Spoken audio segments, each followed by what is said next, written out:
The following feature presentation is part of the Skywalking Network. Hey, Skywalkers! Welcome to a special bonus episode of Skywalking through Neverland. With the premiere of The Bad Batch Season 3, we were invited to 3 Star Wars fan site roundtables, along with many of our podcast and YouTube channel friends. Now, this bonus episode features the Roundtable with the head writer and executive producer, Jennifer Corbett, and the supervising director and executive producer, Brad Rao. We learned so many amazing things. So we do recommend that you watch the first 3 episodes of The Bad Batch, airing on February 21st, if you don't want any spoilers at all. So with that warning, enjoy. Hi, Jennifer and Brad. The Bad Batch, is ripe with imagery of water. We have the Camino planet. Season 2 opened with the crab heist. We have the frozen water of the outpost. We have Pabu. And I seem to see these watery images popping up in season 3. Could you talk a little bit about water as a storytelling element in this show? You got to stay hydrated. I mean, we are always just looking for different landscapes for the show to take place that is cinematic. But in terms of Pabu in general, I'll say that during the pandemic, when we were making season 2, I think we were all going a little stir crazy and wanting to go on a vacation. So Pabu was very much our dream come true. And we got very obsessed with the sushi on Pabu and how we can make it as realistic as possible. This is kind of our mission. We were going a little stir crazy. A little crazy. Hello, I want to thank you both so much for the incredible series that is The Bad Batch Season 3 is fabulous what we've seen so far. But before we go forward, I'd like to get your thoughts on the loss of Tech, specifically how audiences received it. It was so beautifully done and full of pathos. That must have been very bittersweet and gratifying. It was really hard, to be honest. As we conceived the story, we were coming up with the story for the end of season 2. We knew if we're going into Tarkin's home base, if you're going to go into the lion's den, there's going to be a price to pay, or it's not realistic. And we didn't do anything lightly.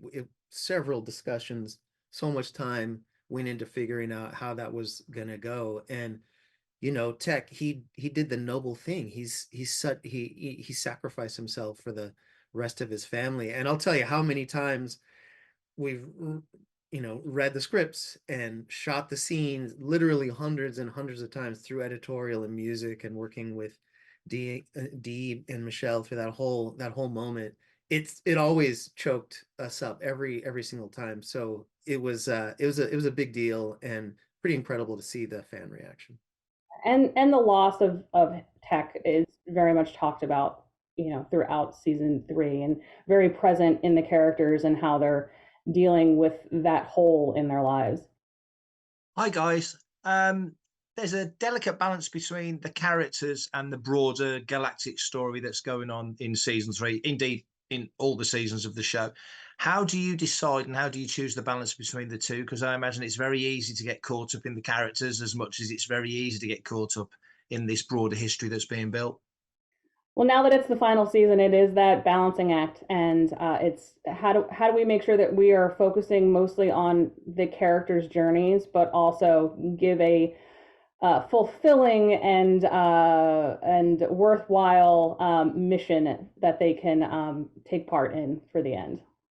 Hi, this is Keith and Kerwin from Father.Son.Galaxy. Hello there.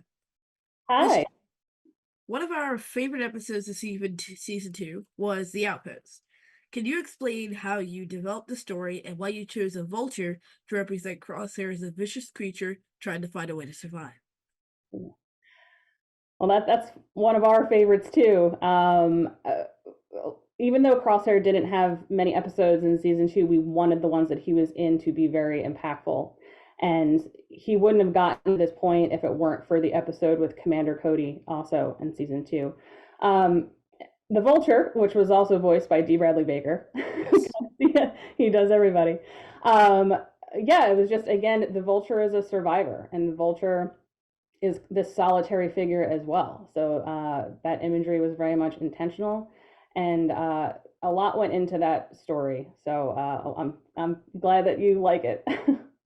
Yeah, that's one of our favorite episodes. We were really, really intentional with how close the Vulture is to the camera at what point in the story, and how close the Vulture was to the ground at what point in the story. We actually shot way more footage of the Vulture.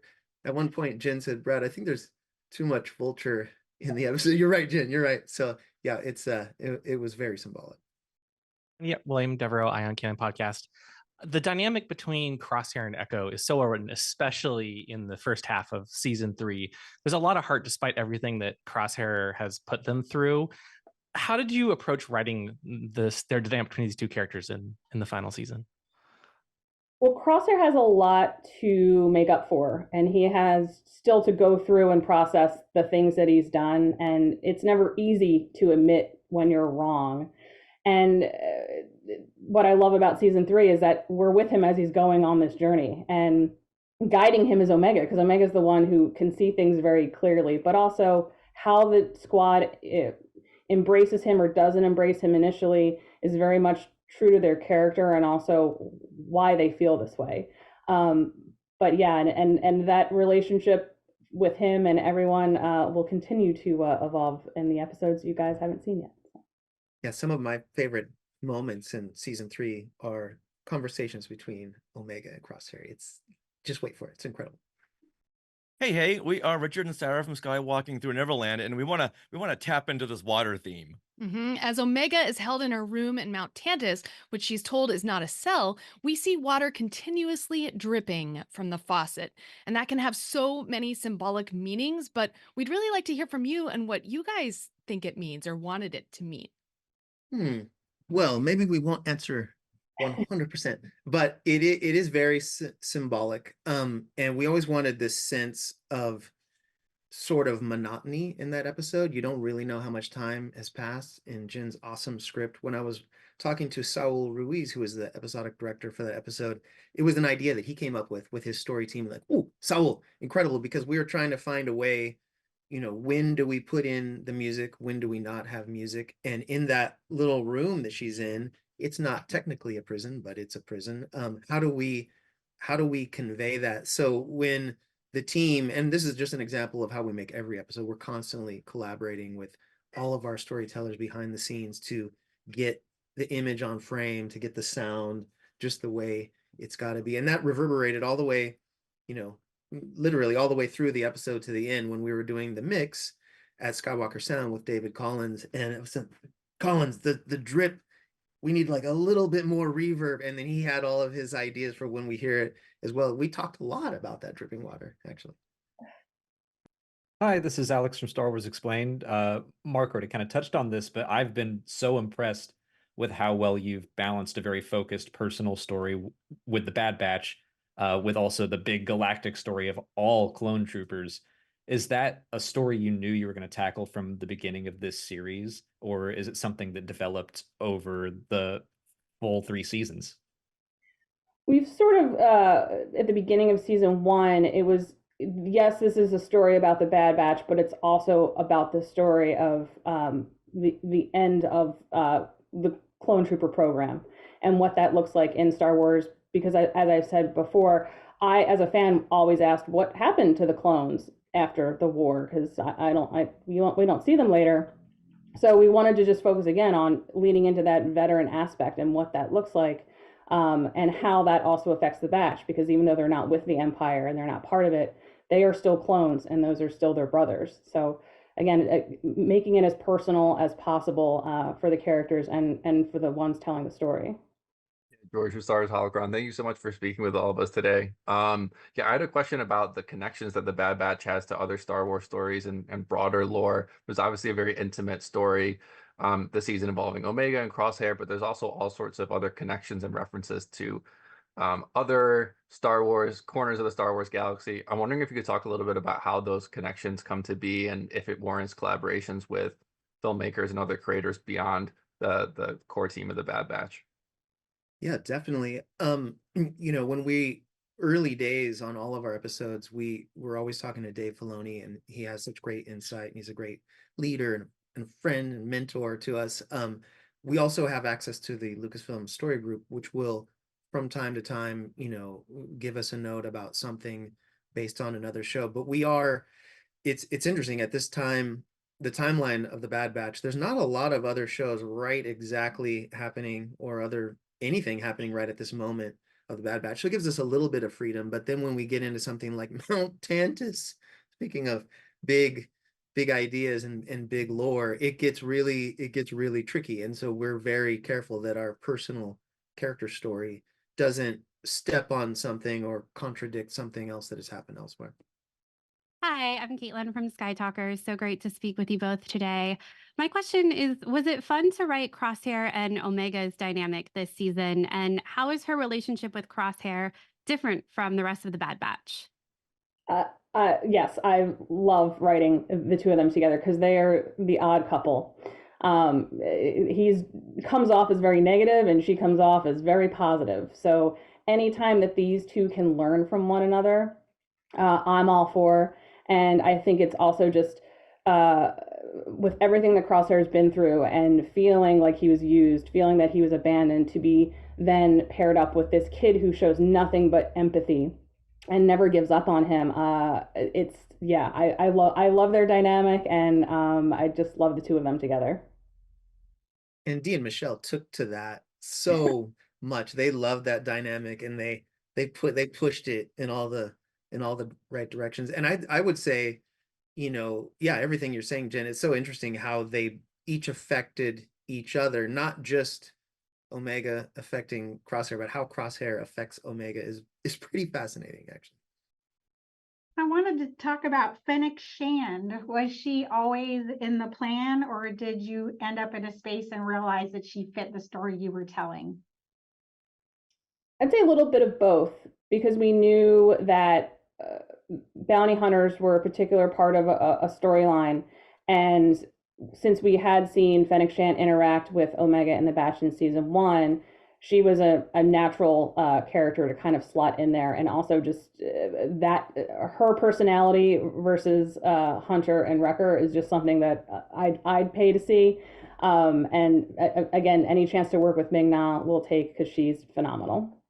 So obviously we're not going to spoil anything because that would be a big no-no. I want to share also the appreciation, as my esteemed peers have echoed throughout, the intricate level of detail and storytelling that also makes sure to advance character development in a very profound way. It's quite Shakespearean in a way that I really love. And I realize this is not a fair question, but are there certain members of the Bad Batch that speak to you more than others? I like that you're framing the who's your favorite one in a different way. It's impossible. I can appreciate Hunter quite a bit, because he's the leader of the squad, but he carries a lot of weight on his shoulders, and he's not always the most vocal, but he's trying to keep the family together. And you kind of see with like everything that weighs on him, especially in the beginning of season 3, with the loss of Tech, with Omega missing. It's someone I understand, because I would say if that were my kid, I would do this. So I'm on board with the decision that Hunter's making. Yeah, I mean, I'll just add, the Bad Batch has the space dads, and Omega, as a father myself, there's a lot of times where it's interesting how different members of the Bad Batch react to Omega that are coming right from my heart, coming from our heart as, as creators behind the scenes, relating to things that, that we encounter in our own lives. Yeah, there's nothing like, and Hunter's the classic dad, but we've been talking about Crosshair and Omega. There's a couple of moments where the dad side of Crosshair is quite interesting. It's pretty cool. Yeah, I wanted to talk about Tech again. So how long did it take for you to decide that it was going to be Tech that was going to execute Plan 99? I don't know about how long. It was more of convincing ourselves that it had to happen, because we love him so much. But in thinking about it and thinking about the squad dynamics, Tech is very much what I call like the squad navigator. And when you take him out of the equation, that affects everyone in the squad. he would always keep everybody moving, be very factual about what they needed to do. And you take that out, and now everything kind of unravels. So now not only do they not have Tech, they don't have Omega, and Echo is, off on another mission with Rex trying to uncover other information. So it's really the effect of the squad is them being fractured at the beginning of season 3. And we deal with that emotional fallout throughout the season, that we're missing our brother and our teammate and our crew member, and it affected us behind the scenes the whole time. Even, just piggybacking off what you're saying, Jen, there were times when there was a moment that, Tech could have been really useful in getting out of this jam, so we had to solve the problem in a different way. He was a huge character, and his loss is not lost on us, that's for sure. The show's ending. It's as slick and smooth and confident as any Star Wars show has ever been. So how does it feel to you as people behind the scenes to end the show when you're in such a rich vein of form? Oh, thanks a lot. That's an awesome compliment. I mean, we've had such a blast. Jen and I were honored, and we're proud to be able to represent the literally hundreds of people that have been working on this show at Lucasfilm and CGCG and Skywalker Sound and Team Kiner with the amazing music. Our entire cast is beautiful. Sometimes we say behind the scenes, even though it's hundreds of people, it's like we all became this weird Bad Batch behind the scenes as well. And so to end the story is certainly bittersweet, but we're really proud that we were able to do it on our terms. When we knew this is going to be our final season, we were able to land it the way we wanted to. So we hope you all and all the fans like it as much as we do. I'll say, as a storyteller, you always have a vision of what a product is going to be, and sometimes it doesn't live up to, that's not really what I thought. This show has gone above and beyond everything, and that is a testament to the cast and the crew. Yeah, thank you again for taking the time to talk with us. Omega's high M count, which I think we're all reading through the lines, probably is midichlorian count, implies that she has the Force, or at least a high affinity for it. Of course, in the first 2 seasons, there have been many moments where she seemed to have either be very talented or have some connection in some way. Of course, without spoiling anything, how did you approach laying the groundwork for this reveal throughout the previous seasons? Well, I'll say anytime you mention that word, I think a lot of people perk up. All we can really say is that I know a lot of you have questions about that, and things will be answered, through the end of season 3. But it is a balance that we're trying to strike, because it's we have to be very conscious of what we're saying and what the things that you're hearing mean. So without spoiling too much, that's an answer or a non-answer. Yeah, a lot went into every single time you hear any of those kind of words and what it means and how that comes to be. It took a lot of careful planning. Thank you very much. Thank you so much. Thank you. Thank you. Thank you. Good to see you all. Awesome. Good job. Thanks. Well, that shed some light on the intricacies of the Bad Batch Season 3. Thank you to Jennifer Corbett and Brad Rao for that. And thank you to all the Skywalkers for watching and listening. Now, make sure that you listen to the other 2 roundtables on our feed with D. Bradley Baker, who is, of course, the voice of The Bad Batch. Among many, many others. Yeah, and also the voice of Omega, Michelle Eng. And episode 452 of Skywalking Through Neverland contains our review of the Bad Batch Season 3 premiere, as well as our thoughts on all these insightful roundtables. We bring everything together in one amazing episode. So we really hope you enjoyed listening to that, because we really enjoyed recording it. Let us know your thoughts on the Season 3 premiere of The Bad Batch. Thank you, Skywalkers. Hey, look at those names to the left. They are part of the Skywalking Force, our Patreon. Become a producer yourself and check out all the Disney Plus themed bonus content available depending on the level you subscribe. Become a member of the elite Skywalking Force at skywalkingforce.com.